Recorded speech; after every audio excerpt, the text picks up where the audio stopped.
Yes, thank you for this invitation to give this presentation regarding how the Bible survived the Roman Empire, the persecution. Just a few words about myself. I am a volunteer at the Bible Museum, and I'm an amateur, of course, but I have two interests. One is that of the Bible, a book that I've learned to revere and respect and love, a book that I try to read every day and study, but also Roman history. And the reason for that is seen hopefully in this picture. You can see a castle. I grew up more or less in the shadow of this castle. It was just down the road from where I grew up in the south of England. And the interesting link with this lecture today, firstly, it sparked an interest in Roman history that I've had all my life. But also, it's interesting that this castle was built by the Romans in the 4th century and was most likely commissioned by the Emperor Diocletian. Diocletian is one of the emperors that we will discuss in this lecture. Also, another interesting fun fact that Edward Gibbon, and he is famous for this work, The Decline and Fall of the Roman Empire, was a monument in English literature, and he was actually stationed at Portchester Castle during his military service. And it's a very interesting book. I started my reading regarding this subject with Edward Gibbon. Now, why is this subject of interest to us today? Well, the Bible is not just one book, it is 66 books, 1,189 chapters, 31,000 verses. But according to Time magazine, it's much more than just any old book. The Bible has done more to shape literature, history, entertainment, and culture than any book ever written. Its influence on world history is unparalleled and shows no signs of abating. In fact, the Bible is considered to be the best-selling book of all time, with estimated sales of over 5 billion copies. Even in the 2000s, it was selling 100 million copies annually. That's a lot of books. So we see that culture and language have been affected or influenced by the Bible, but also if we see, this is a poster that we have in our Bible Museum. And I forgot to mention at the start, this lecture is one of the finest, in my opinion, in Norway. There you'll see a poster with all these modern day expressions, or we think they're modern expressions that people use that can be traced back to their origins in the Bible, the King James Version of the Bible, which we know has had a great influence on the development of the English language. Now, the history of the Bible and Rome are very much intertwined. And Rome, the Roman Empire, threatened the very existence of the Bible and the Christian faith, but at the same time, it provided the infrastructure and the means to distribute the Bible. Some emperors, on one hand, tried vehemently to eradicate the Bible, destroy it, but on the other hand, some were more half-hearted or lukewarm. And against all odds, it survived a period of great persecution, which we shall look into in more detail. But persecution is actually nothing new. If we go to the Old Testament, in Jeremiah 36, we read, this is from the King James Version, the king sent Jehudi to fetch the roll, and he took it out of Elishama, the scribe's chamber. And Jehudi read it in the ears of the king. Now, the king wasn't very happy with what he heard.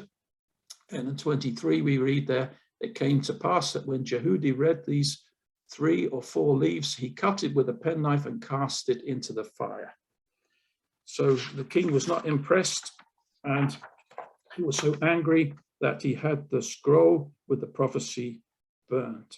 And it would be a prelude to the massive Bible burnings that would take place many, many years later. Jeremiah was arrested, but that did not stop him. He continued to rewrite or write his prophecies. If we go to the first century, we see there in Acts that the Jews stirred up the devout and honorable women and the chief men of the city and raised persecution against Paul and Barnabas. And of course, Jesus himself, we could say he was a victim of persecution. So what will we discuss in this lecture? Well, first, the religion in the Roman Empire. Let's take a closer look at that. Why were Christians persecuted? This is strange since the Romans were quite tolerant of other gods. We'll take a closer look at some of the emperors, but particular focus on Nero, Diocletian, and Constantine. He was the one who put a stop to the persecution. And then how did Christians and the Bible survive this persecution? And last, a few thoughts, concluding thoughts. Now, some of the sources that we have, I mentioned Gibbon, but we have some books, Tacitus, Annals of the Roman Empire, Suetonius, and many others. We have writers like Origen, Tertullian, Justin Martyr, etc. Josephus was a Jewish historian, and Gibbon that I mentioned, and many others. So we try from these different historians and writers to see what was the picture back then, what actually happened. Well, what was the Roman Empire like regarding religion? Well, it was basically a polytheistic civilization that people recognized and worshipped a multitude of different gods and goddesses. And they were largely, or many of them were derived from Greek gods. And they believed that these deities were important not only in their everyday lives, but also for the very foundation of the Roman civilization. The Romans didn't just worship their gods in public places like temples, but they actually did so in their private homes. And it seems that the Roman identity, a religious identity, was very much linked to a community identity with an emphasis on ritual rather than belief. And the state and its officials controlled this private or public religion. If we take a look at two of the many gods they had there, on the left we have Jupiter, and we see his name, Pater, from Latin, which means father, so he was also known as Jove, the god of sky and thunder, sky father, literally, and he was the king of the gods in the ancient world, Roman religion and mythology. And he would be the chief deity in the Roman state religion up until the end of the the time in which Christianity became the dominant religion in the Roman Empire. And to his right, or his left, our right, we see Juno. She was an ancient Roman goddess, and she was equated to Hera, the queen of gods in Greek mythology. She was the daughter of Saturn and the wife of Jupiter. And as I mentioned, there were many gods. If we see here, this was the Roman emperor Marcus Aurelius, and he was an emperor in Rome from 161 AD. We see him sacrificing at a temple, taking part in what is known as a lectisternium, which was an ancient Roman ceremony, sacrificial ceremony, where a meal would be offered to the gods to appease them, the gods and goddesses. We see the Roman emperor there taking part in this, and by this he was expected to set a good example, and Roman citizens were expected to follow suit. But it seems that support for this kind of polytheistic religion in Rome was starting to decline. And what was the reason for this? Well, if you were a Roman, then life wasn't all that easy. You'd have the threat of war, you'd have the threat of invasions, that was there constantly. there would be plagues, there would be famine, drought, bad harvests, earthquakes, etc. And people were concerned about this, but also people started to feel a kind of vacuum or emptiness and perhaps a dissatisfaction with the established religion. They started to look to others. And one was such religion was a mystery cult. And this was based on worshipping the god Mithras, you see at the top there. And this was actually imported from the Iranian worship of the divinity Yasata. And it was, this god was named and changed the name to Mithra. And this was a kind of mystery cult that was very popular, particularly among the Roman soldiers from about the 1st to the 4th century AD. And it's interesting that this particular cult left no kind of book legacy. We know comparatively little about it. We compare that with Christians and the wealth of books and manuscripts, which we'll come back to later on. And also, this was to a certain extent a rival religion. And after the Roman Empire accepted Christianity as state religion, this cult was in fact persecuted by the Christians. We see here Octavius. Now, Octavian,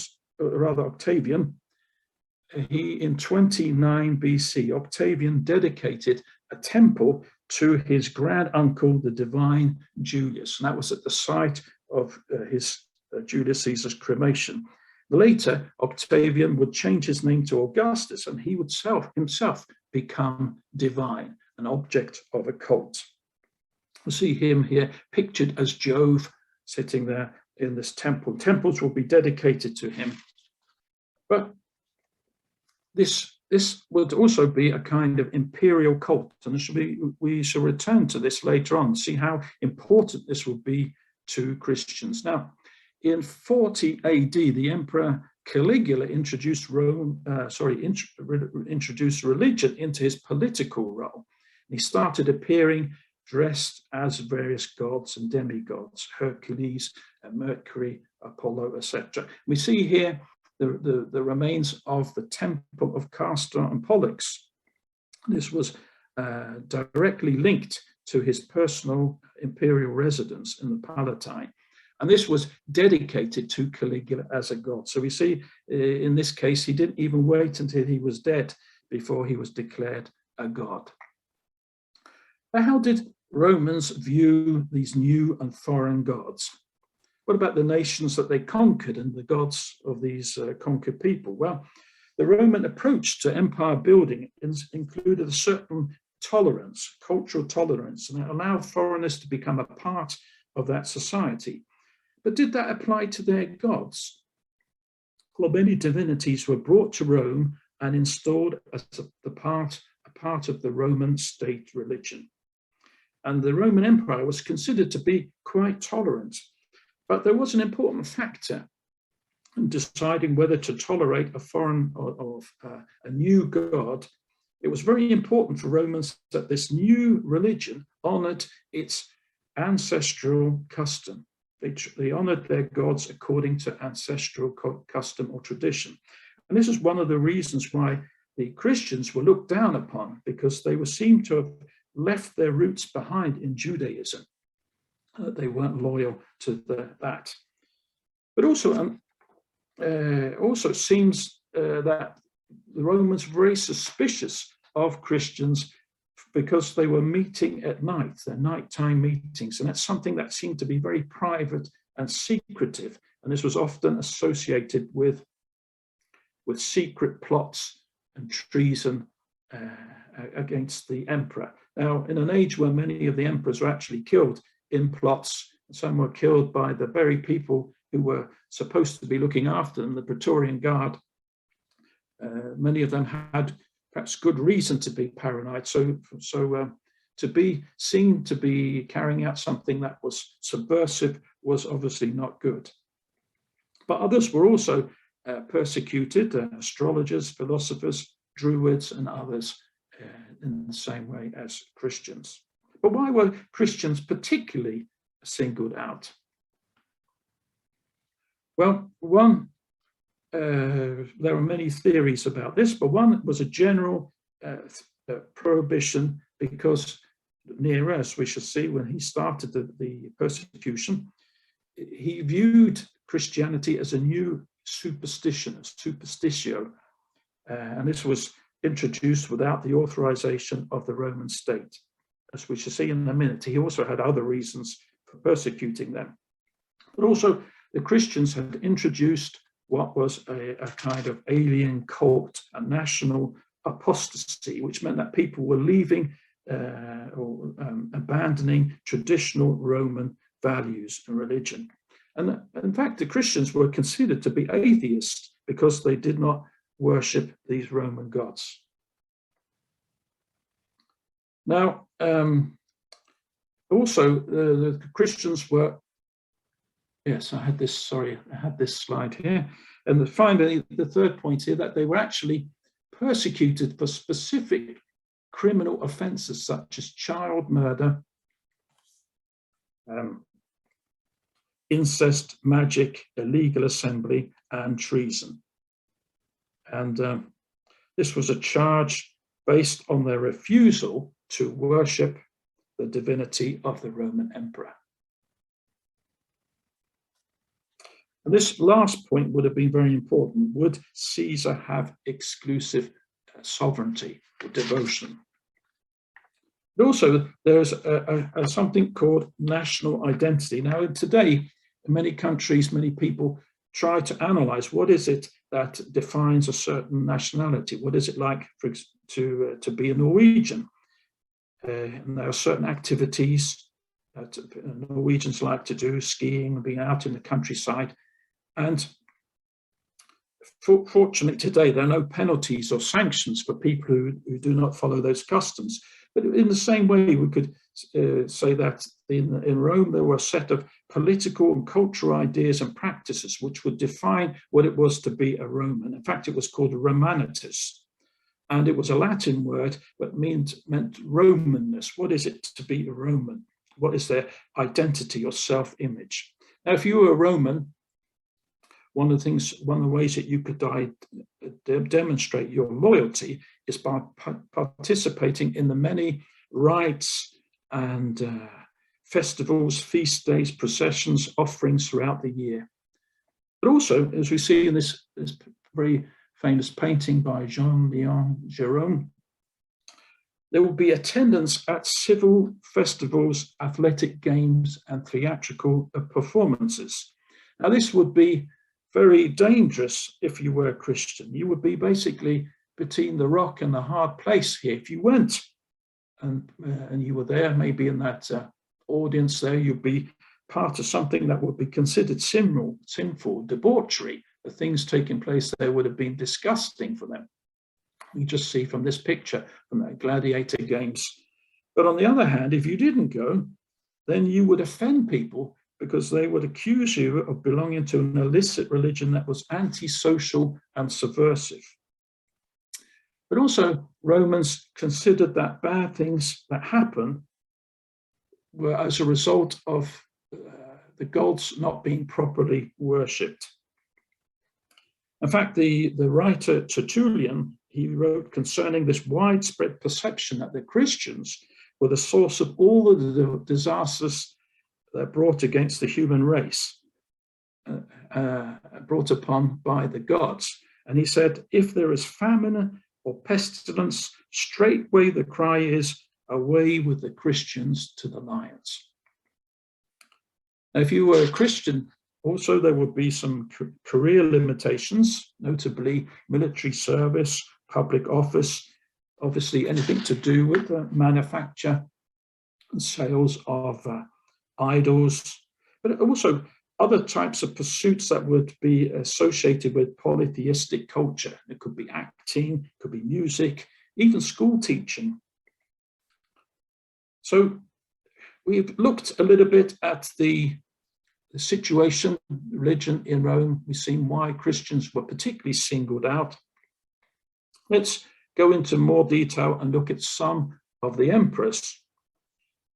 We shall see the one who started it, Nero, Diocletian, who was responsible for the greatest persecution, and then finally Constantine, who stopped the persecution, we could say. Claudius Caesar Augustus Germanicus. The Romans liked long names, didn't they? He was the son of Agrippina. She was the niece of Claudius. So he was related to the family of Claudius. And when he was emperor, he died in 54, most likely poisoned. Nero became emperor. It said that he was a young and handsome man. We can see this picture, this sculpture of him. According to Tacitus and Suetonius, Roman writers, things didn't seem to start too badly. The first year seemed to be quite good, but there was a side to his personality that wasn't good. An insecurity, a vanity. It said that he had his mother killed, but he curried the favor of people by putting on these great games. In the picture that we saw, you can imagine with food and drink there. You could imagine if football matches were all free of charge and the food and drink was free, the queues would be enormous, wouldn't they? Perhaps can illustrate a little bit what the situation was. They were very popular. And he also promoted Greek culture. He fancied himself as a singer and actor. And he performed in public, even as a charioteer. And that was quite shocking because that was deemed to be the work of slaves or commoners. Well, things started to go downhill for him. And we see in this famous painting, The Fire of Rome by Robert in 1785. This painting, I think, illustrates the terrible fire raged. According to Tacitus and Cassius Dio, the damage to Rome was extensive. It was said to have burned for over a week. And Pliny the Elder, Suetonius, Cassius Dio all wrote that Nero was responsible for the fire. So in order to deflect these rumors, what do you think he did? Well, he wanted to put the blame on somebody else. And according to Tacitus, he said to suppress the rumor concerning the fire, he, Nero, fabricated scapegoats and punished with every refinement the notoriously depraved Christians. Large numbers were condemned, not so much for the fire, but because of anti-social tendencies. And again, another picture here, another famous painting, which we see here illustrates the mad and farcical way in which the Christians were treated. And it was awful. They were thrown to wild beasts, and some were burned as torches. And you see this, there was, according to this picture, almost like an entertainment for Nero and his friends at some kind of party here. So Christians were a convenient target or scapegoat. And during this period of persecution, also Paul and Peter were executed. Well, Nero himself would be he would be killed 4 years later in a plot. His last words were said to have been, "What an artist perishes in me." That was Nero. If we move on in time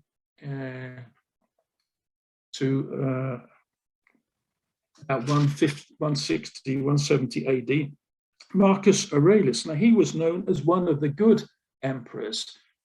Probably you wouldn't think that back then if you were Christian. Well, he was a philosopher, and he was not very fond of the Christians. In fact, there was a shortage of gladiators, and the Senate allowed local authorities to purchase condemned criminals to use them in the games.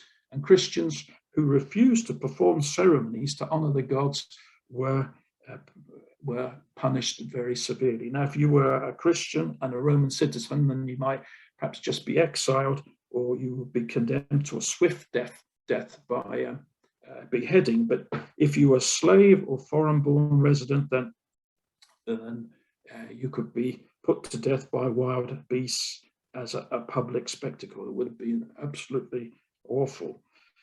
But it's interesting that this persecution was not continuous and uniform throughout the Roman Empire. In fact, there were many periods of time, basically for the first 300 years of history, from there we see that Christians were able to live relatively peacefully. The first empire-wide persecution started on the 3rd of January 250 AD. This was the Emperor Decius, and he ordered that sacrifices to the gods were to be made throughout the empire. Jews were exempt from this persecution, but Christians were not.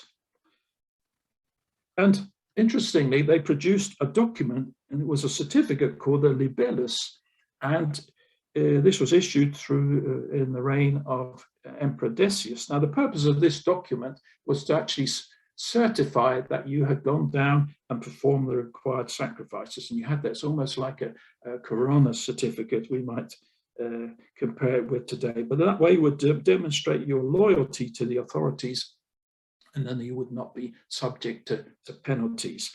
And this edict was in place for about 18 months, in which time estimates by historian William Friend were that the estimates were 3,000 to 3,500 Christians killed in this persecution.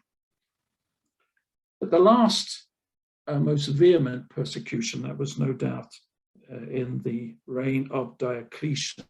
This is towards the end of the 3rd century. Diocletian was born 244 AD in Dalmatia, and he rose through the ranks in the military to become emperor. It was said that he was a violent man with rugged manners. And what's the situation?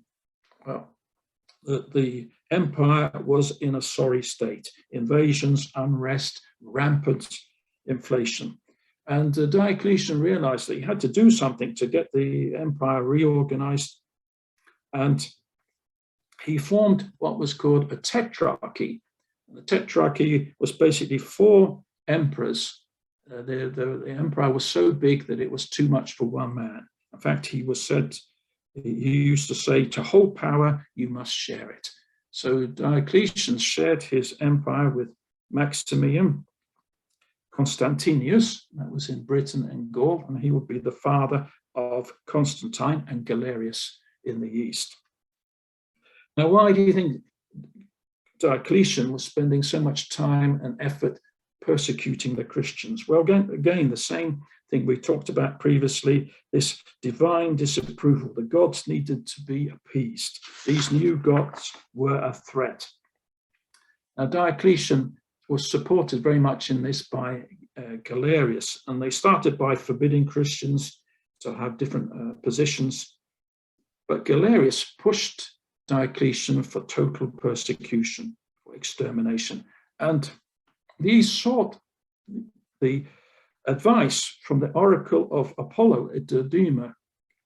Apparently they went there and they asked the advice of this oracle, and the oracle replied that because of the impious, or we could say the Christians on earth, this hindered Apollo's ability to provide advice. Now, Diocletian and Galerius took this to mean that they should continue this persecution. In fact, they intensified it. But then it wasn't that easy back then. Who were Christians? They looked like anyone else. The only difference was that they weren't present at the festivals or the temple or the games. They worshipped in private homes or public places of worship. And Diocletian noticed this, and he deemed this to be a dereliction of duty. And the great persecution started with an edict in 303 AD. And first of all, they targeted the leaders. They confiscated these places of worship. Then ordinary Christians were then targeted, arrested, and books, Bibles, and manuscripts were destroyed. And similar to Nero, in fact, Diocletian's palace was set on fire. It probably didn't look like this after the fire, but some claim that Galerius was actually responsible for it. But who do you think got the blame? of course, it was the Christians. And this enraged Diocletian even more. In fact, he even suspected his wife and daughter of being Christians and forced them to sacrifice. But many people were sympathetic to the Christians, and ultimately these edicts were unsuccessful. And many Christians, in fact, escaped punishment. In fact, even many non-Christians, pagans, we could say, were generally unsympathetic to the persecution. The co-rulers, Constantinus and Maximian, didn't apply these edicts with the same force, and they were fairly lukewarm to it. After Diocletian abdicated, Galerius continued it until he became ill, and then finally the edict was cancelled. That brings us to the last emperor, Constantine the Great. Now, he was a Roman emperor, from 306 to 337 AD. Now, he is famous for the Battle of the Milvian Bridge, which took place between himself and Maxentius in 312. Now, this bridge was an important road leading in to Rome across the Tiber River. He won this battle, and this put him on a path that would mean he would become the sole ruler of the Roman Empire. This broke up basically the tetrarchy. According to writings of Eusebius and Lactantius, this battle would mark his turning point, his relationship, his view of Christians and the Christians' God. In fact, Eusebius describes a vision that Constantine and his soldiers were said to have had, and they interpreted this as a promise of victory if they painted this sign we see at the bottom there, which was the first two letters of Christ's name in Greek, if they were painted on the shields that soldiers had. And he attributed the victory to the Christian God, we could say. And he was the first emperor to put a stop to the persecution. He legalized Christianity along with other religions. And in 313, the Edict of Milan, the Christians were no longer persecuted and they were allowed to continue their faith without oppression. So why or how did Christians and the Bible survive this persecution? It seems strange, wouldn't it? Who would support them? Who would become a believer with all this terrible persecution going on? Let's examine that for a few moments. Now, remember that there were periods of comparative peace, as I mentioned, with Decius, for example, this empire-wide persecution in 250 AD, and then Diocletian would be at 30, 40 years with comparative peace, and that would mean that Christians were able to regroup. But also, back at that time, we see that the Christians made up approximately 1/10 of the Roman population. In this map, we can see the dark blue areas show what is estimated to be concentrated populations of Christians, early Christians in the Roman Empire. In addition, there was an impressive infrastructure. Now, Roman roads, see, I like this map here, it's almost like the map of the underground. But in a way, it illustrates what would have been cutting-edge technology. The standard of roads were excellent, as we see here. And this would mean that people could fairly easily move around and go from one place to another. Travel was made much easier.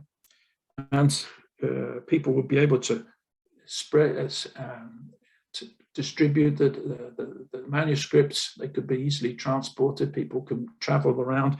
And this was an important part or important feature. But there are other things that were other reasons why the Christian faith spread so rapidly. Now, one was that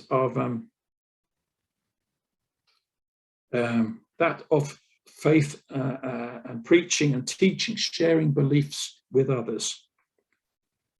Also, we could say curiosity was important, because what was it that drove these people to be willing to die for their faith? Romans were used to seeing criminals killed in these games, and then suddenly they're seeing ordinary people just demonstrating a remarkable faith. Now, perhaps not all were impressed by that, but some were certainly, this made an impact on some of the onlookers. And you had the example of martyrs. Now, this is one such martyr. He was an early apologist and philosopher. This was Justin Martyr. He was killed, executed in 165 AD. And that was in the reign of Marcus Aurelius. Now, according to Tatian and Eusebius, Justin, he was tried and condemned to death along with 6 companions. And this was by the prefect Junius Rusticus. And he was beheaded. But notice the dialogue here. The prefect says to Justin, "Approach and sacrifice all of you to the gods." Justin replies, "No one in his right mind gives up piety for impiety."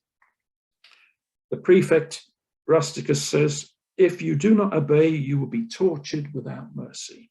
Justin replies, "That is our desire, to be tortured for our Lord Jesus Christ and so to be saved." So this is just an example of one of many who were martyred. And this would have had an impact on many, not just non-believers or non-Christians, but also many Christians who were aware of this. And judges would use every means at their disposal to break their integrity. You could maybe just sprinkle a little bit of incense there, maybe not even say to which god you were sacrificing. And many of the judges or the authorities were driven to anger by the stubbornness of Christians. Now, some would recant their faith. Not all were able to keep their integrity. And again, this would create a division. How would they view these ones that had not kept their integrity? Would they be viewed with tolerance, leniency, or would they be viewed as apostates? That was something that created some division. But there are other important factors. Why was it that people were willing to adopt the Christian faith? Or we see the teachings of the Bible held out a hope of eternal life. Now, this was a pretty good deal if you were a Roman, a good prospect. Remember, the situation was pretty bad, all the problems that they had. The main Roman religion pretty much focused on the here and now, whereas the teachings of the Bible held out something much better. We see a faith and a purpose, a focus on good works, a focus on preaching, and the fact that the Christians rather, were close-knit. And one opposer, Celsius, and he was very much opposed to the Christians, but he even admitted that the Christians were famous for their hospitality. In fact, during the plagues, remember, and this is particularly relevant for us today with the current pandemic, but back then, plagues would be an enormous problem. In fact, at one point, it was so bad, it was recorded that they used to throw people alive into the streets because of the effects of the plagues. Now, the Christians might be blamed for the plagues, but their focus was not on explaining why the plagues were happening, but rather responding to the situation. Eusebius writes that they cared for each other. They nursed their own brothers and sisters as well as non-believers. And this was something that did not go unnoticed.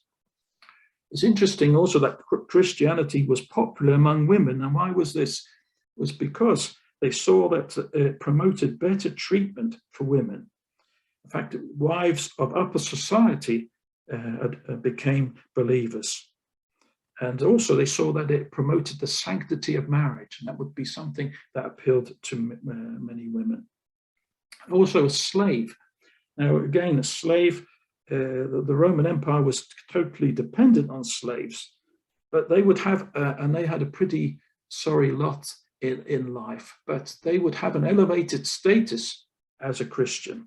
They would be treated with respect. They would have the same eternal prospects as the others in the congregation. In fact, the Bible records the example of one such slave as Onesimus. Business ethics, they would notice a difference there, honesty and decency in dealings with others, and also the miracles of the Bible.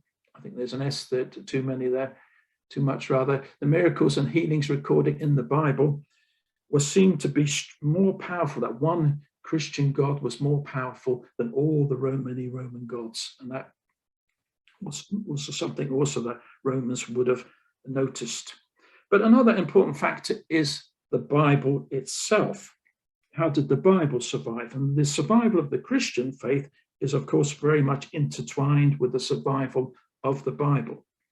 Bibles or books were very important to the early Christians.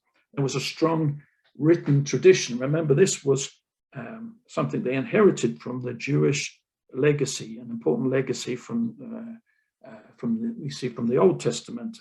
Kings were required to copy the law.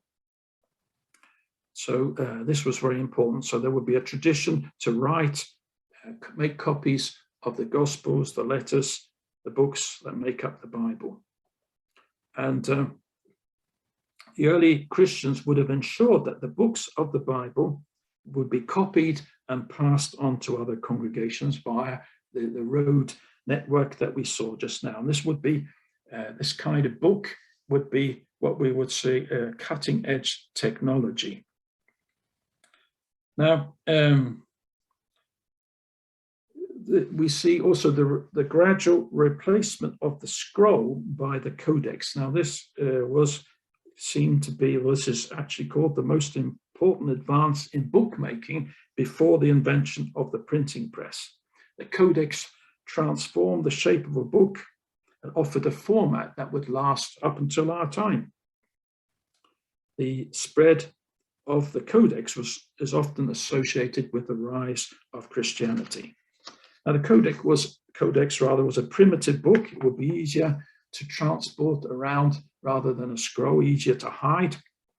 This picture you see here is an example. The Papyrus 45 is a manuscript that was discovered in Egypt, obtained by Alfred Chester Beatty at the first half of the 20th century. Now, this manuscript is heavily damaged and fragmented, but we can see how it would have been bound together as a book. And it was a book that would have consisted of 220 pages, of which only 30 have survived. But this book, Codex, was dated to about 250 AD. So that would have been right in the middle of the persecution by Decius we mentioned just now.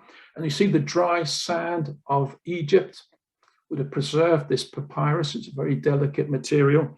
This is why it looks quite brown. We will just see in a minute the color of fresh papyrus. Now, the persecution resulted in the destruction of countless books. Eusebius describes how they could see with their very own eyes the places of worship pulled down, books, holy scriptures burned in the marketplace. It must have been heartbreaking. Imagine the work needed to copy all these manuscripts. Now, books would be hidden in the homes of the readers in the congregation. They would spread them around. They would try to hide them so they wouldn't be discovered by authority. The result of the Edict of Diocletian, obviously, it resulted in a shortage of manuscripts, but not all were destroyed. There would still be enough left to make books or complete Bibles. So after the persecution had ended, Constantine became the sole emperor of Rome. He ordered 50 Bibles from Eusebius. Around this time, many Bibles were produced. An example of a Bible from approximately that time, or codex, is this Codex Vaticanus. It's a magnificent example of a codex.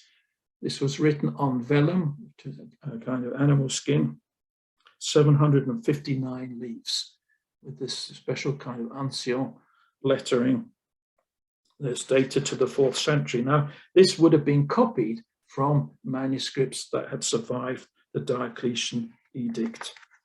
We compare with other writings at that time. This is a book written by Julius Caesar. It was a commentary on the Gallic Wars written in 46 BC.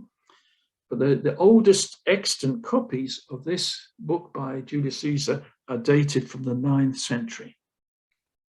The Bible, the New Testament, is much better documented.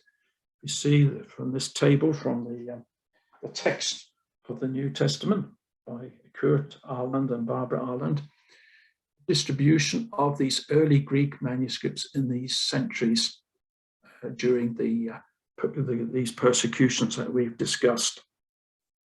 Now, we take it for granted that when we download a Bible from a website, or we pick up a Bible, perhaps it's good just to reflect for a moment the work needed to make a copy of the Bible. It would be a laborious, backbreaking task with poor equipment. You see the quality of the paper. Here's a leaf of papyrus. See, it was grown, it's taken from these plants that would grow along the Nile Delta. And with poor lighting, poor materials, and with the threat of being discovered, having the books burned, or even losing your own life, we could definitely say it was a labor of love. If you come to our Bible Museum, the Nordic Bible Museum, we have a scriptorium. You don't have to dress up like this volunteer here, but you can practice writing on papyrus if you and see what it would have been like to make the copies of the Bible. Last point is that of language. Now, the New Testament was written in Koine Greek, which would have been in the language of everyday conversation. But there was a change with the spread of Christianity, as we saw from that map, spreading into different parts of the Roman Empire. People were speaking other languages. By 200 AD, Latin was replacing Greek. That would be in the West. They would have bilingual meetings using Latin and Greek. And in the East, other languages were more important, like Coptic, or as we see here, Syriac, which was a language that was used back then. We see a copy of a Bible that's written translated to Syriac. And this is one from our Bible Museum. So much work was done in translating the Bible. We see later on many other translations, and we can find many of them in our Bible Museum. So what lessons or what conclusions can we draw from this? I hope this has been interesting. Without doubt, certainly for me, and I hope you agree, that it is a fascinating history. How could a book survive not just one, but many attempts to eradicate it? We've seen here how the Christian faith and the Bible were subject to intense persecution, or opposition rather, and why the Roman Empire failed to eradicate and destroy the Bible completely. How it became a book that has changed the world.